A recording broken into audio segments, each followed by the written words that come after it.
2015, Kotoko Airco Confederations Cup as champion, as FA Cup winners.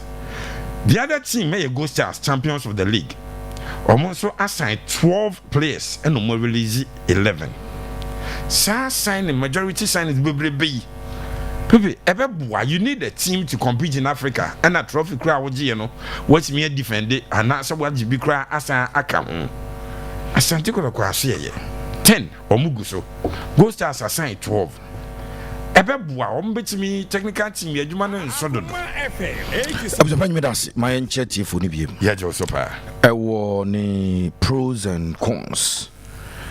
Players, BBB, Tormamin State say, me Richard Sachampo. My honest and principled opinion.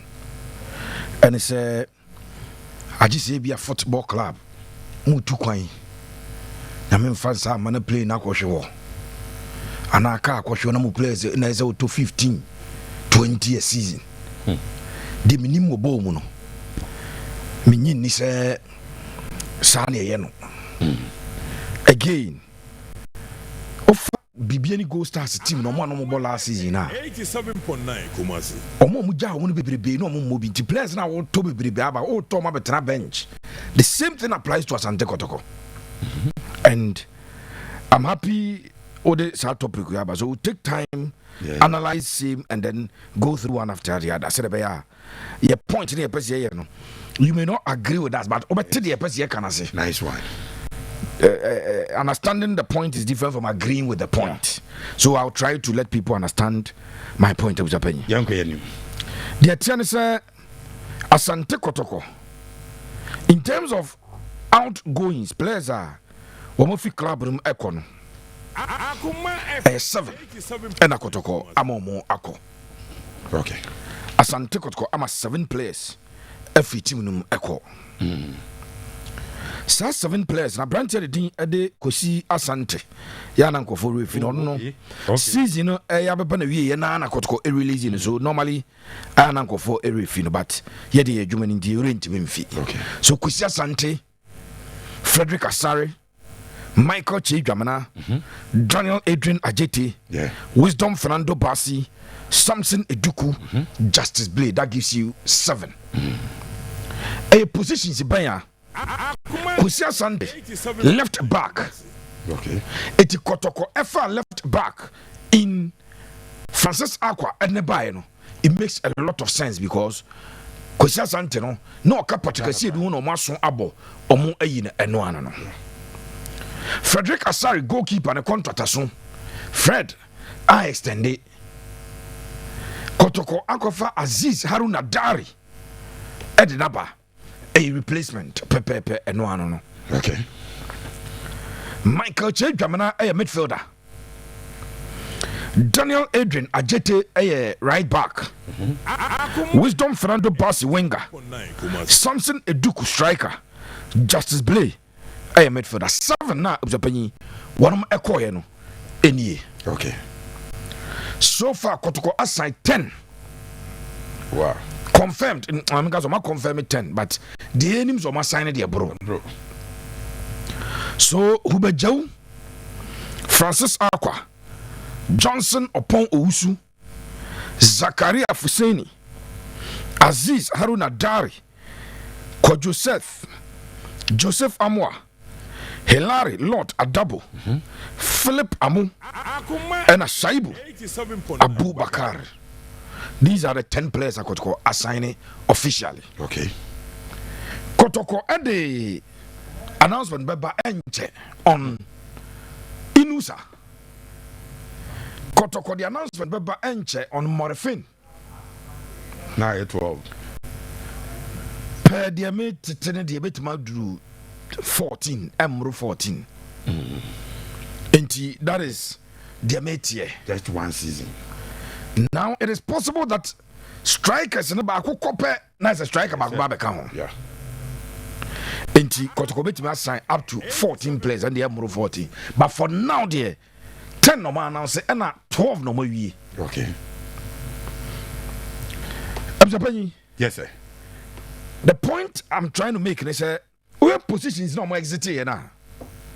Kwesi Asante no mobi enti de Kotoko de ba na chese obeboa abetamwa so obeboa Patrick Asiedu. So in effect first team na nkasa de sa transfer of left back no affected first team no positively or negatively because the okwa ne nyona nebo na the oba no betima be but I'm saying that won affect first team no because Patrick Asiedu no ball no obo no so bi betima tu na fine but oba na betra na chi a unti first team na won so na mfa bi meka yeah Frederick Asare had become the second choice goalkeeper and omode Aziz Haruna Eba say Kamara that's your number one goalkeeper. You have not affected the first team. Yeah. Michael Che Dramana na on your starter. No on your starter. Enti midfielders na banu so no a central midfielder who be jewa ba as a central midfielder. Yeah. Omo ma banu. Yes. Ebia who be jewu emodemo last season na bro we die no so. Say who be jewu am a red team nim straighter. On far won affect first team no in any way. Okay. Almost started no. Apparently did Daniel Adrian Ajete na right backup. Enti Kotoko afa Shaibu Abubakar de omananso no ene ya Kabiru Shaibu Abubakar. Yeah. Wano na abe replace Daniel Ajete. Makase Kamea Ajete nanka be mana tena because Bibi Ajete be bia ma yehu se ball no de onim bo na emum ne fitness and he signed in January. Enti Ujano ema ne ye full preseason with the club. Obetimi abo but the club took that decision was opinion. Okay. Fernando Wisdom Bassi was not a starter. Samson Eduku was not a starter. Justice Blay was a starter. So you go through the list of 7. Justice Blay a player out of the 7 players or ball the most number of minutes or board watching more marketing. Okay. It is a Justice Blay who just now replacing a perfect and Justice Blay as holding midfielder. Kotoko ede Adababa or the set Kojaba in Checheso replacing. Okay. And obviously with the injury to Anderson Timman, Yana as a kind of account. Yeah. And Timman injury so actually say even though he's still there, but according to Kotoko 8 to 9 months that you be Enti omudio be a shower of the penny and any problem. Okay. So now you want to go through the list of players now. Abano. Now what she say? The question now is say omo kobo Confederations Cup. Omo be defend the FA Cup. No more league now try some beje no. What the 12, 13, 14 players aba. And ensunsuanso no etese medical catch say e bit mama positive results e bit me so you did negative results and now say who bit me stagnate na ujina be ujina na so who be jew as a central midfielder fantastic player Francis Akwa to compete with Patrick Asiedu for the left back role no Johnson upon Owusu ene omo animo na e compete for wings ho na supporters ne kakra me koto mo training grounds ho no asase zena Pepe na coach adetina player we wa me trust of fan straight ye ne house kra wa na mobi adetia na mse da bia no mintimi ansa FM 87.9 Aziz Haruna Dari or one goalkeeper was upon you ya de pa goal no nim da pa na de mintimi kan so ya de cha asare da bi. Okay. And the meeting guys, oh yeah, they say Asare no be replaced because Asare every Black Stars. Sure. And but a very good goalkeeper last season, about 16 clean sheets and OKP a league them. Yeah. To rise to be the captain for Bechem United in Kwan Cratch now, a branch ne modemo. Zakaria Fuseni. Players have the penny bomb. The back comment to them and says me boot try so be red team as started Zakaria Fuseni. He will start alongside Samba season chance ya marking baby. 87.9 on over started. So what about President's Cup? Yes. What about President's Cup? Philip Amu, Hilary Adabo. On a set Kojo Omubako ever started as the holding midfielder. Season a chance because in team Manu Justice Blay anyhow. So one of them will start. And you play as the central midfielder. Okay. Babaya as the creative midfielder. But holding midfielder and there Lord Hilary Adabo any Kojo said Mubako and a Beshasi was a position. Okay. Na Philip Amu on the wings. Shaibu Abubakar right back on say Lord Amu fitter no atrenechi. In terms of opinion say players here bomb mudi. Say Morfin there opinion about Bobo ni bi. Morfin donzo no. Kotoko oba start. Oh yes. Okay. Oba start. Just say bia we pra, just say oyare, just say card accumulation. Morfin donzo will be a starter in the Kotoko team. Okay. Odene ball number 10 hona obetu baba ya. Wings on piano ko the left right side now. Obeko ko right footed players na ball no beard na free on the obest start. Okay. Eti Kotoko ato Oman also 10. It could be 14. But out of that unya more than 4 starters. Unya 4 on best start. And no na wan hwe ya season ba na ba wi no maka say no mo binti no onko ya twam ya compensate no enya ne sa abuja panyi. In terms of numbers Kotoko numbers na abuja panyi enya kakaka mbloti ya dabi in terms of numbers.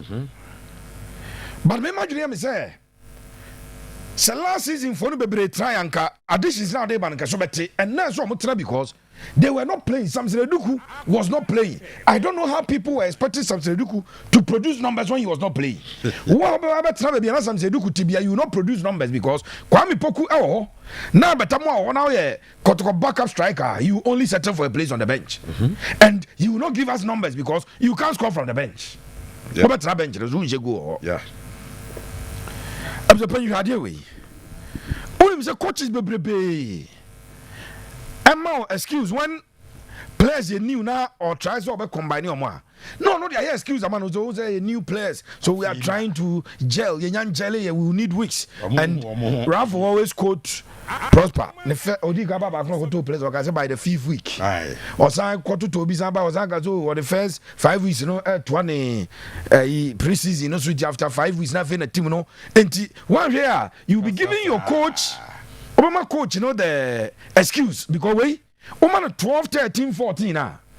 Na coach no first 2 matches of season na nya obaka chose o ye the new players be brebe ba fe na ye try see be jelly afe na team no omo try so mehu omo ho enti e ba understanding na afe na ye building na is coach no anya asem agina so tie bia enka dem 4 5 bi na be ka ho ma na because that Kotoko e short numbers last is obaka ya no mo short numbers enti enka de no be ka ho sa na fe the coach no but the numbers na busapanyi I've told you se enya bia accident bi de be si se nam wiem se nam fom ema team na lose the players bebrebe ntia oboka ko 15 a season aba in principle I disagree so you can do the examples.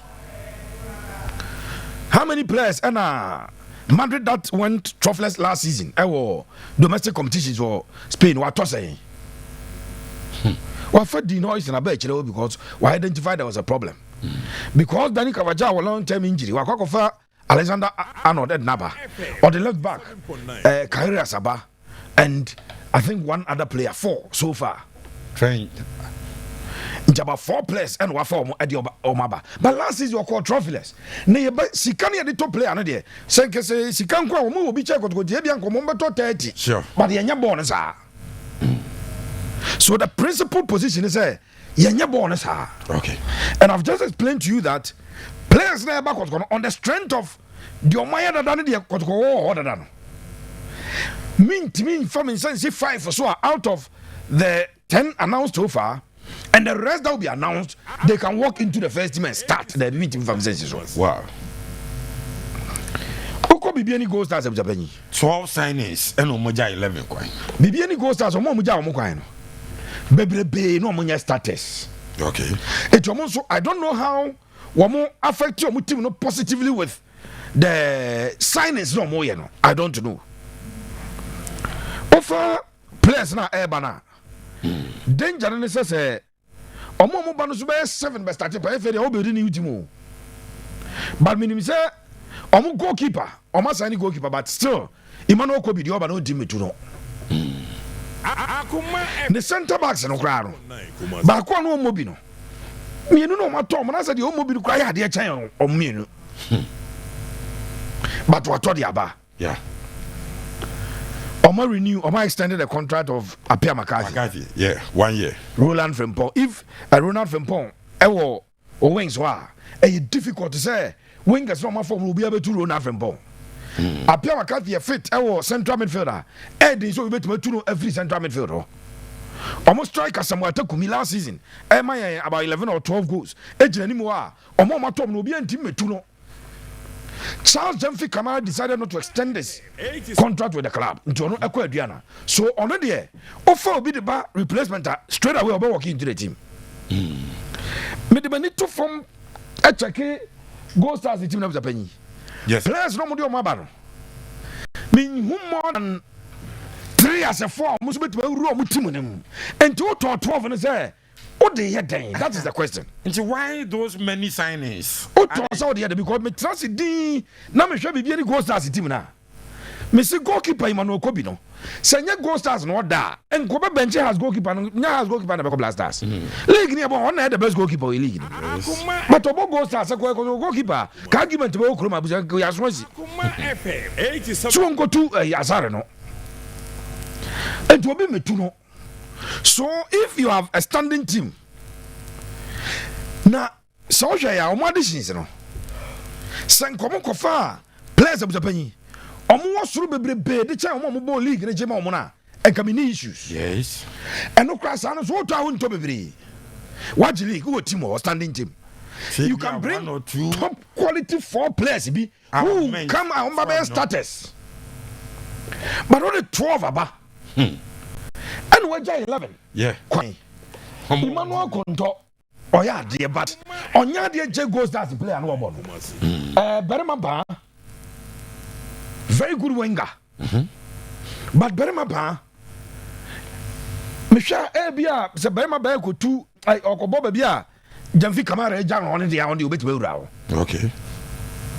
Emmanuel Ajenim Boateng, Edward Adjumai. Emmanuel Ankra, Emmanuel Ajay, Emmanuel Osuchei, Emmanuel Kojo Adi, Kojo Osebonsu, Samson Eduku, Bernard Kesse, Francis Chene. Yes, these are boys. Francis Chene, midfielder, very, very good midfielder, Francis Chene. Yes, my question is, Soja a best quine. Now, Uja. Frankamanko now go for Francis Chuneba who improve hey because bo bia Francis Chuneba to ma obia no ozu bana hinebe to ma batra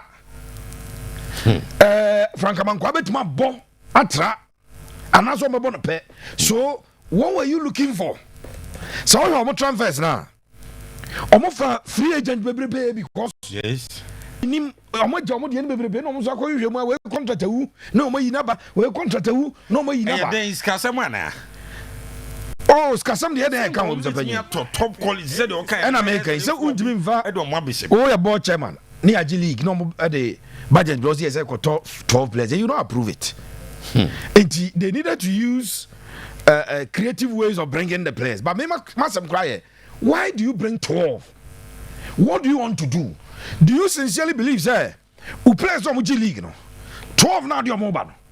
A mobile says 7, but my statiana. That is the question, sir.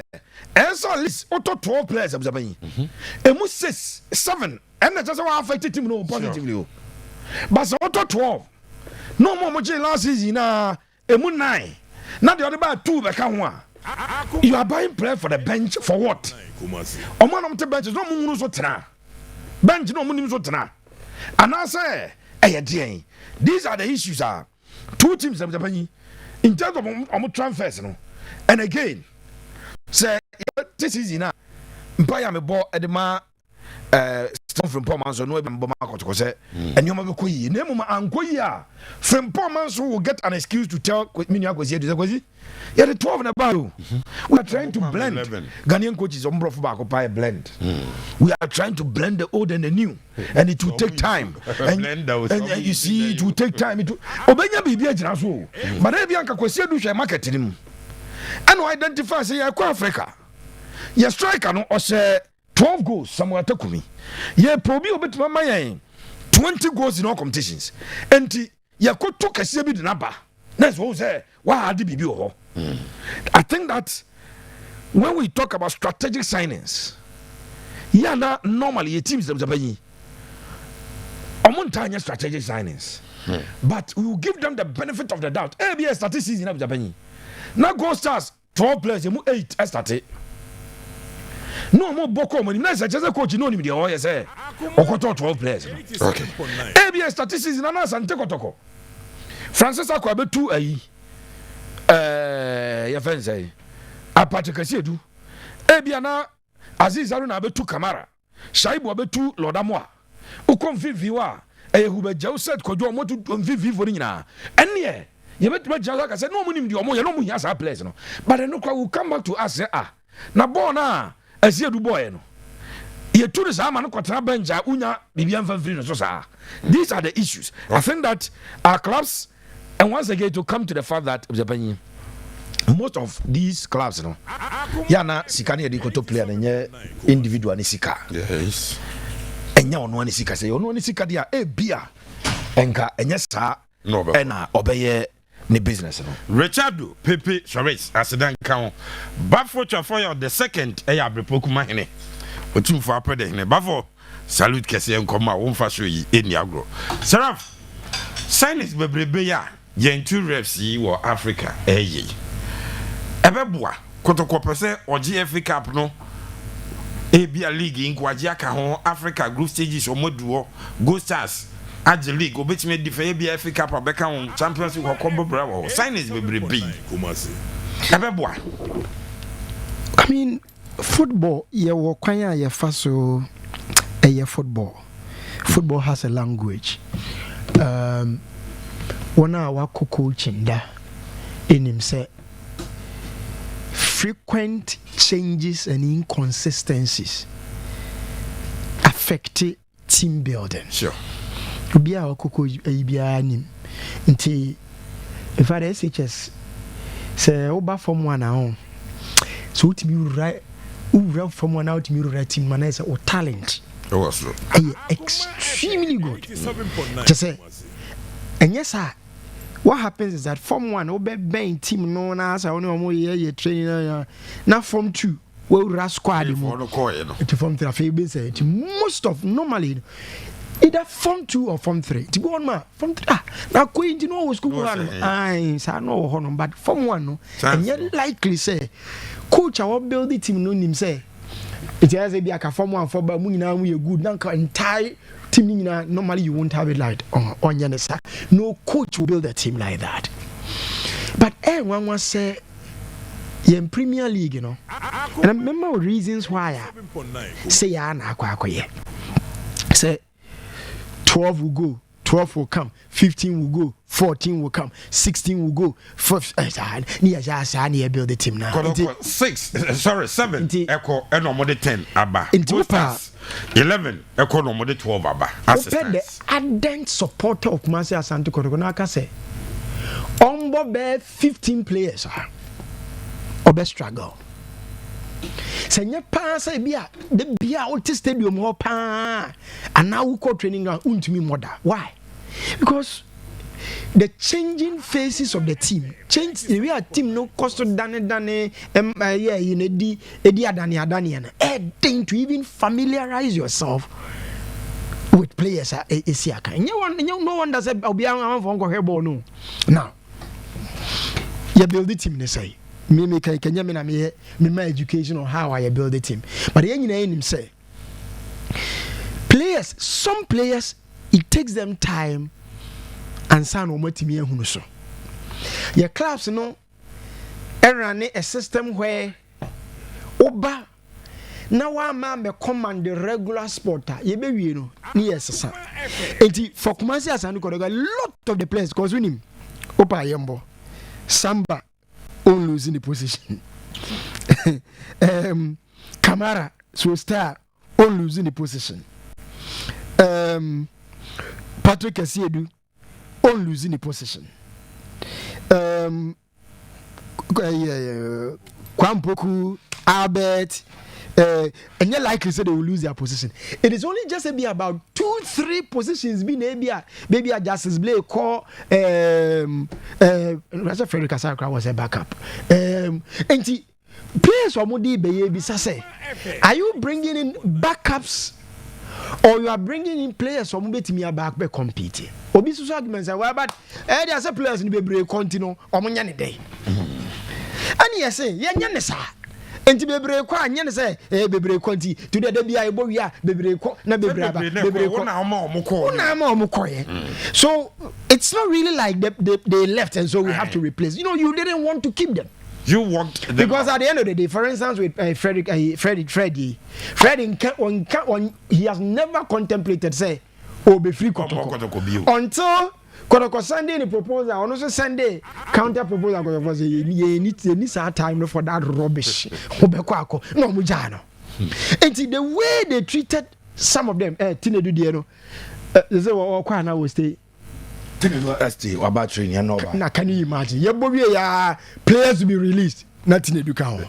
Supporters in the if you want a man for intervene Tinedu states. How can you imagine Chelsea be off lady Kopama na Chelsea supporters? No, we must run a model that because now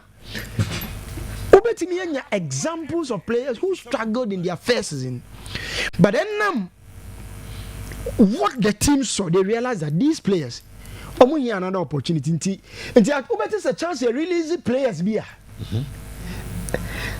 Now releases you release your Brian budget. Rodrigo. Can you imagine almost 100 million for Rodrigo? Oh, here no, but Liverpool akono. They are serious.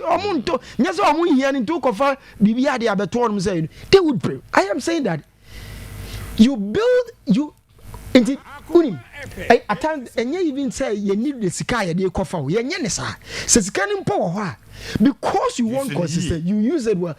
Instead of a Kofa wholesale, and yeah, so 1, 2, 3 quality. Make a point. Be 3B. Our mobile status. Yes. O may starter crana or need the oba beto no. Obi in chain will be. Obi in chain will be obe compete. Sani yeno. Ebeboa. Say. Omumie no asem na make Kotoko ni Goldstars Africa. No, omo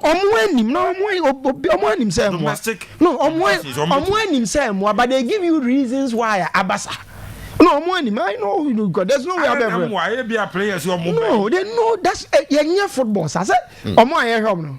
Take a season career Madrid, Barcelona J League, Barcelona J Copa del Rey. Bibia was say Barcelona almost 4 and 5. Yeah. To give you a Real Madrid for say season now Kuyentika. 15 players. No my jam. They don't do that. Many can say Real Madrid are making how many signings? Just more than 3-4. So far 3 no more confirm. Trent Alexander Dinhausen and the constant Tuno of free Argentina be friends. Mastantuano Carreras and Asante no and 4 officially. Yeah. Chelsea season yet nyina Bino Gatons, João Pedro, and Adelap, and Kwa.